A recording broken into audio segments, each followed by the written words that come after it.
kenusantara atau ke Indonesia. Waktu itu belum ada nama Indonesia. Belum ada nama Indonesia, Kiai Wahab sudah menulis lagu, syair lagu yang di situ termaktub tulisan Indonesia.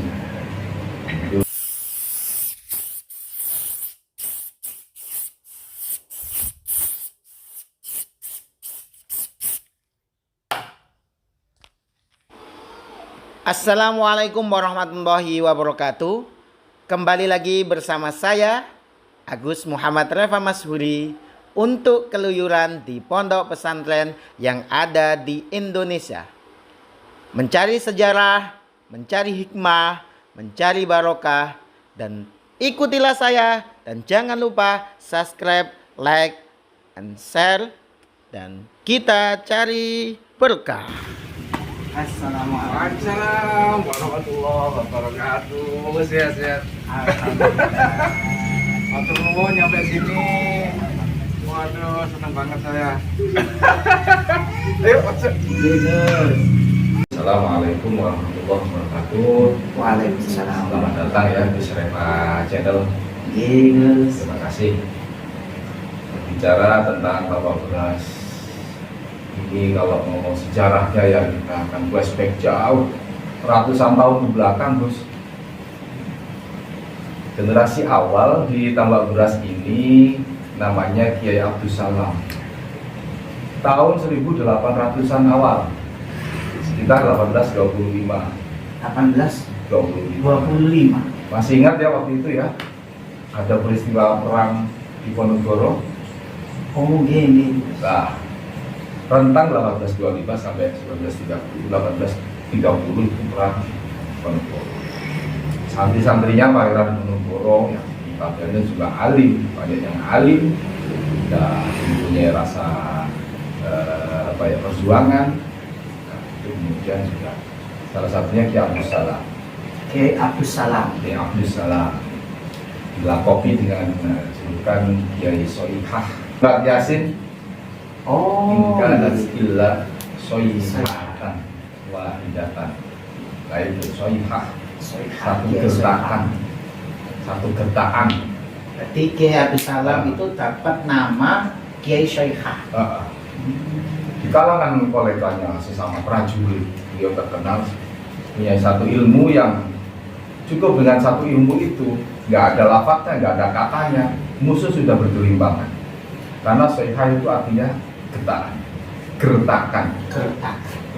Bahasa Indonesia gertakan. Kalau beliau sudah menggertak dengan cara beliau itu menjajah musuh-musuh negara, musuh agama bergelimpangan, maka Kiai Soihah ini termasuk pasukan khusus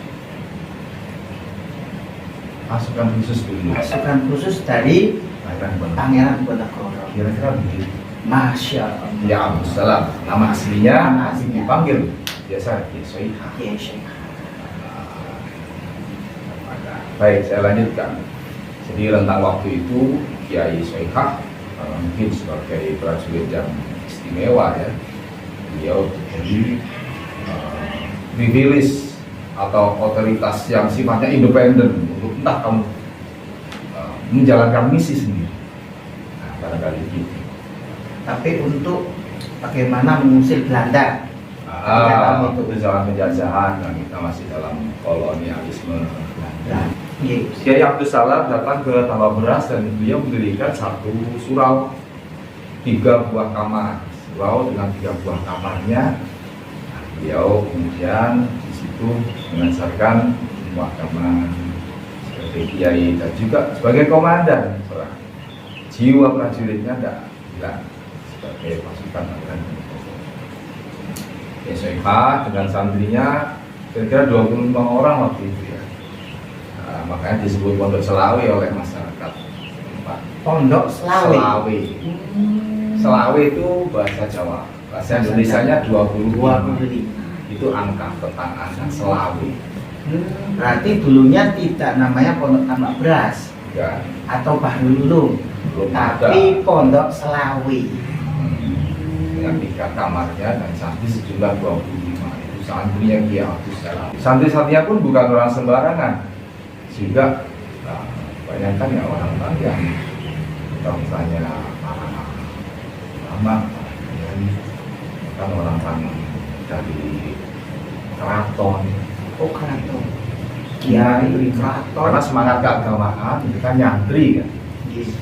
Ya seperti jenengan, walaupun di rumahnya juga ada pesantren, punya kiai, tapi kalau kita sudah nyantri di situ, kita habis semuanya. Kita tahu semuanya kan, kita di situ nyantri. Nah, yang Salam 1825 rekamannya 1825. ya. Mendirikan pesantren Slawi. Iya. Tambak Beras. Lokasinya ya di makam. Yang sekarang jadi makam itu. Yang jadi makam itu lokasi pertama dari pondok pesantren Tambak Beras. Abdul Salam ini adalah mbah buyutnya Kiai Haji Abdul Wahab Hasbullah pendiri NU. Mbah buyutnya. Mbah buyutnya. Mungkin tidak banyak yang tahu ya. Nggih, saya Tahunya juga baru tahu ini. Tambak Beras Kiai Wahab NU. Memang Sangat lama sekali. Ya, makanya darahnya Kiai Wahab, darah perjuangannya, darah totalitasnya dalam mendirikan Nahdlatul Ulama dan menggerakkan dia karena ada ruh dari mbah buyutnya tersebut ya Abdul Salam. Kemudian periode keduanya di bawah Kiai Abdul Salam dan namanya Kiai Said. Dia juga putra dari Kiai Nur Khalifah. Yang punya keraton juga. Dan di bawah Kiai Said ada Kiai Hasbullah. Jadi nama Kiai Haji Abdul Wahab Hasbullah itu di dalamnya include nama abahnya, namanya Kiai Hasbullah. Beliau terkenal sebagai orang yang sangat sakhok, dermawan. Kiai Hasbullah dermawan sekali dan tuan tanah. Tuan tanah dermawan juga. Masya Allah. Makanya putra-putranya Kiai Hasbullah hampir semuanya nyantrinya tanah haram, di satu-satunya negara atau wilayah yang tidak pernah dijajah oleh siapapun adalah tanah suci Mekah. Kalau di Arabia kan tidak pernah dijajah. Jauh sekali tentunya ribuan kilometer pada waktu itu, tapi Kiai Hasbullah memilih putra-putranya untuk belajar di Mekah, tanah suci Mekah. Nah, putra-putranya adalah Kiai Abdul Wahab Hasbullah, Kiai Abdul Hamid Hasbullah, Kiai Abdul Rahim Hasbullah. Dan yang perempuan ada yang putri 2 orang, Nyai Khadijah, Nyai Fatimah. 3 orang putra Kiai Hasbullah ini dikirim ke Mekah. Berarti Kiai Wahab Hasbullah itu mempunyai saudara 5.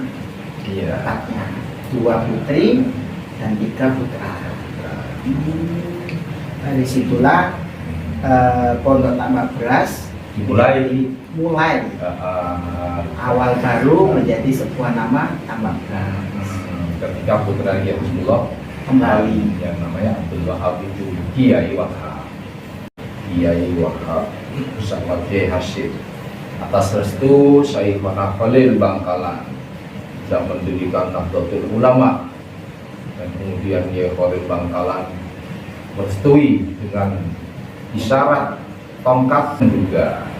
Kenapa Kiai Wahab bisa merangkai jaringan keulamaan itu sampai ke seluruh Nusantara? Bukan kita ada, karena beliau alumni tanah haram, tanah suci Makkah. Kan di tanah suci Makkah semua ulama-ulama seluruh dunia kan berkumpul di sana. Nah, jaringan keulamaan itulah yang dipakai oleh Kiai Wahab untuk merangkai tingkatan yang namanya kenusantara atau ke Indonesia. Waktu itu belum ada nama Indonesia. Belum ada nama Indonesia, Kiai Wahab sudah menulis lagu, satu lagu yang di situ termaktub tulisan Indonesia. Indonesia dinanti belum wujud, sudah ada namanya, sudah ada lagunya. Itu ditulis tahun 1930-an. Pertengahan. Masya Allah. Sebelum Indonesia ada. Sebelum Indonesia ada.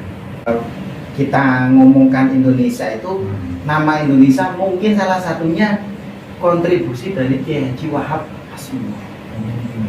Karena namanya versi kolonial, versi Belanda adalah Hindia Belanda. Itu nama negara kita ini, versi mereka Hindia Belanda. Kiai Wahab waktu itu ya, barangkali perlu dengan Pak Soekarno, Bung Karno, dengan jadi kenapa Bung Karno juga sukses merangkai para tokoh-tokoh lintas pulau jauh-jauh loh. Dari mana mereka kenal? Ada unsur Kiai Wahab, jaringan keulamaan Kiai Wahab dipakai. Sama-sama alumni Tanah Suci Makkah, sama-sama santrinya Kiai Mahfud Thomas, sama-sama santrinya Syekh Nawawi Al-Bantani, sama-sama santrinya Syekh Khotib seperti Abdul Somad Al-Palimbani. Banyak ulama-ulama Nusantara waktu itu ya, belum ada Indonesia ya, atau ulama Jawa waktu itu sebutannya di sana. Ulama-ulama Jawa yang menjadi rujukan para santri dari seluruh dunia di Tanah Suci Mekah. Mereka menjadi mu'allim, menjadi syekh, menjadi guru di Masjidil Haram, di halakoh-halakoh itu. Banyak ulama-ulama dari Indonesia sekarang. Waktu itu ada Syekh Nawawi, Syekh Abdul Somad Al-Palimbani, Syekh Arsyad Al-Banjari, Syekh Khotib Al-Nabawi, ulama-ulama Nusantara. Belum ada nama Indonesia waktu itu ya. Menginisiasi berdirinya sebuah negara atas dasar kebangsaan ya, tidak lama merangkai itu, karena sudah ada mukaddimah, prolognya sudah ada, simbol pertamanya sudah dibangun, jahitnya ini wah, dia akan mengungkapkan bicara. Para raja-raja juga taslim memasrahkan kerajaannya. Ayo kita menjadi satu bingkai kebangsaan dengan nama Indonesia. Ini apa? Supaya tidak terpecah-pecah dan supaya juga menjadi negeri yang utuh dan tidak gampang dibelah. Karena strateginya Belanda adalah apa itu? Imper, memecah, menjajah. Setelah berhasil dipecah, dikuasai, itu strategi Belanda. Beda mungkin dengan Inggris, dengan Portugis, dengan Jepang. Belanda kan begitu karakternya waktu itu. Maka itikad atau unity itu menjadi penting. Wahab merangkai jaringan keulamaan karena di mana-mana. Kita setuju menjadi sebuah bangsa yang disebut bangsa Indonesia. Kita disatukan atas rasa kebangsaan. Kenapa penting kebangsaan? Oh, penting sekali. Orang ibadah itu butuh kenyamanan. Mau sholat itu butuh nyaman kan, situasi tenang. Kalau suasananya perang, nggak tenang. Suasana dijajah ya nggak tenang. Kita harus merdeka. Siapapun pengemudi terjadi sekarang Ukraina dan Rusia. Iya. Dapat beras dan Kiai Wahab sangat berperan penting di negara Indonesia. Gus, saya mau tanya panjenengan ini kebetulan generasi keberapa Gus dari? Oh iya, kalau saya ini ya generasi ke-6. Generasi ke-6. Dari Kiai? Dari founder pertamanya Kiai Abdul Salam atau Kiai Soeimah. Kiai Soeimah, Kiai Said, Kiai Hasbullah, Kiai Abdullah Hasbullah. Dan adik-adiknya, ayah saya generasi ke-5, saya ke-6. Berarti kalau ke Kiai Wahab Hasbullah itu panjenengan ini sepupu? Iya, betul. Kiai Wahab berjuang juga karena ulama dan adik-adiknya dipasrahi. Seperti jenengan ketika sedang ada di luar, sedang silaturahim, jenengan pakai jaga pondok. Ini mas. Kira-kira seperti itu. Kiai Wahab memasrahkan situasinya pada adik-adiknya. Ini jebol untuk aku ada sesuatu yang sangat penting. Inginkan kira-kira begitu. Santrinya ada berapa Gus kalau saya boleh tahu? Ya nggak banyak sih ini. Kira-kira 12.000. 12.000. Masya Allah, sangat banyak sekali Gus. 12.000 untuk santri. Kurang lebih ya, kami ya kayaknya Insya Allah 12.000. iya, kurang menghitung. Kurang lebih. Iya. Yang penting Allah ridho dan mereka juga berhasil dalam talabul ilmi. Salah satu alumni, salah satunya Ibu Khofifah Indra Parawansa. Indra Parawansa. Indra Parawansa. Salah satu beliau menjadi Gubernur Jawa Timur. Oh iya. Mungkin bisa diceritakan sedikit Gus. Ibu Hajah Khofifah Indar Parawansa, luar biasa. Gubernur perempuan pertama di Jawa Timur. Di Jawa Timur. Dan dicintai rakyat. Masya Allah. Dan sangat populis. Populer sekali loh dia. Orang senang. Nah, dia juga familiar. Enak lah. Seperti pejabat tinggi menurut kami dia sepertinya sangat populis. Baik, ini ya cerita dari ibu saya, bude saya, ibu saya Bunyai Mukhtaroh Al-Fatih, bude saya Bunyai Mahfudoh, Mahfudullah, Bunyai Hisbiyah, Bunyai Mujidah cerita. Memang ibu gubernur, ibu Khofifah pernah di Nawabras. Mungkin beliau juga nyantri kemana-mana ya. Salah satu yang tidak pentingnya dari Nawabras. Saya nggak menangis juga. Mungkin ada cerita di sini. Tapi durasinya kami kurang tahu berapa lama beliau di sini ya. Mungkin teman-teman yang mungkin satu ya alumni sama Ibu Khofifah Indar Parawansa mungkin bisa ditulis di kolom komentar. Baik. Ketika dulu Ibu Ya. Khofifah itu bagaimana nyantri di Tambak Beras. Kalau melihat usianya mungkin ada Bunyai Ida Fauzi ya. Menteri Menaker ya. Nggih, Menaker. Itu dia alumni Nawabras. Masya Malah Allah. terang durasinya sekian tahun. Tidak tahu tapi dari sini. Asli itu ada datanya. Mungkin Indonesia bisa aman, bisa nyaman karena pemimpin-pemimpinnya berasal dari pesantren atau seorang santri yang mana diajarkan bagaimana qanaah, bagaimana berikhtiar, Baik, bertawakal. kira-kira begitu. Jadi tidak hanya ilmu tapi juga bekal agama. Gitu. Sekurang-kurangnya santri dia tahu di sini kita hanya berbuat kebaikan saja karena real life-nya itu bukan di sini. Kita tahu kalau santri kan kehidupan sejatinya kan nggak di sini, punya arah. Jadi mau kemananya itu loh, santri lu nggak lupa. Alah paling nanti kita tinggal semua yang hakiki itu Yang di atas. jadi orientasinya bukan satu titik duniawi, beyond, melampaui kehidupan yang hari ini. Itu ruhnya santri di situ. Jadi nanti ya, kemudian apa tidak boleh tidak boleh tidak boleh itu harus itu. Santri harus kaya, Harus powerful, harus powerful. dan penuh energi, budget full. Budget Kalau aku pernah kalau ada istilah itu. Tapi untuk apa? Nah ini bedanya. Gitu. Kalau yang mungkin tidak ada ruh agamanya, untuk apa? Untuk dinikmati senang-senang, happy duniawi. Tapi kalau santri, hampir pasti untuk itu dia beda. Orientasinya beda, jajannya loh untuk apa itu beda. Oh, gitu. Kayak sampean kendaraannya bagus itu ada velfire di luar. Saya senang karena untuk silaturahim. Gitu. Coba kalau nggak kenal agama untuk apa? Happy tanpa makna. Pengasuh dari Pondok Pesantren Darul Ulum Jombang, Baik. namanya Gus Bari As'ad. Oh Beliau iya, pernah Kiai berkata, Zahrul Jihad. Zahrul Jihad Saya juga kenal. kepada saya, sodakokan kepada orang alim ulama. Karena bersodakoh kepada orang alim ulama itu pasti larinya ke hal kebaikan. Santri apa kemudian karena kehidupan hakikatnya bukan di sini, nggak boleh rumah bagus suami. Loh, bagus kan rumahmu. Untuk apa? Untuk majelis, untuk zikir, Jadi, untuk abut bersama-sama nyaman, tenang. Bagus sekali. karena Allah suka keindahan juga.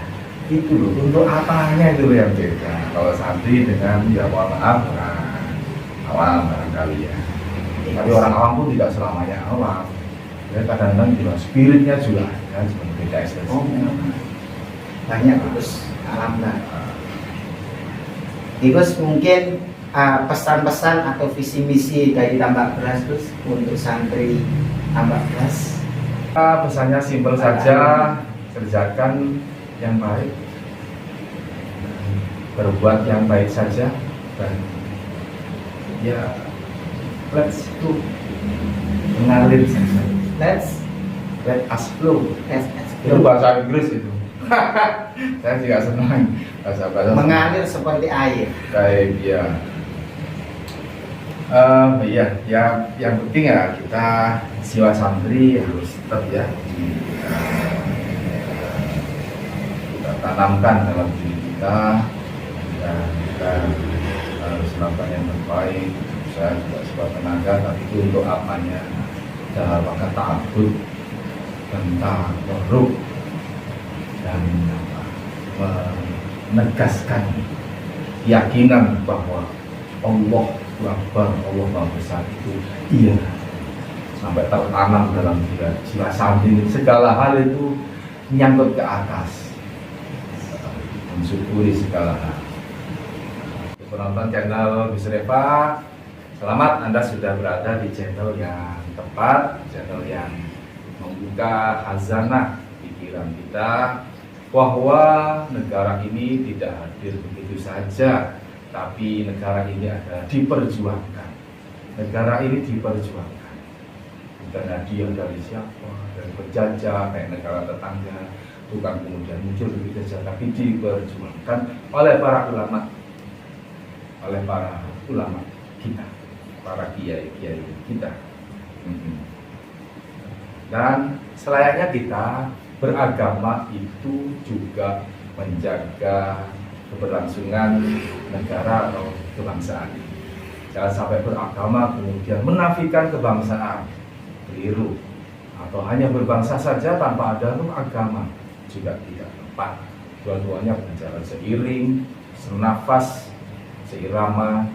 Insya Allah di sini kita menjadi apa yang disampaikan oleh Al-Quran, bahwa kita adalah kuntum khairu ummatin ukhrijat linnas. Kita ini adalah umat yang paling baik yang dihadirkan untuk kemanusiaan semuanya. Jadi beragamalah dan berbangsalah. Tambak Beras pesantren yang lahir sebelum negara ini lahir.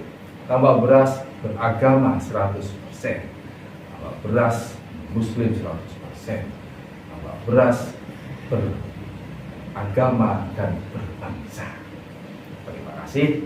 Jangan lupa like dan subscribe dan sebarkan ke channel atau grup WhatsApp panjenengan semua. Mudah-mudahan ada manfaatnya. Terima kasih Gus Reva dan terima kasih Gus. Sama. Terima kasih.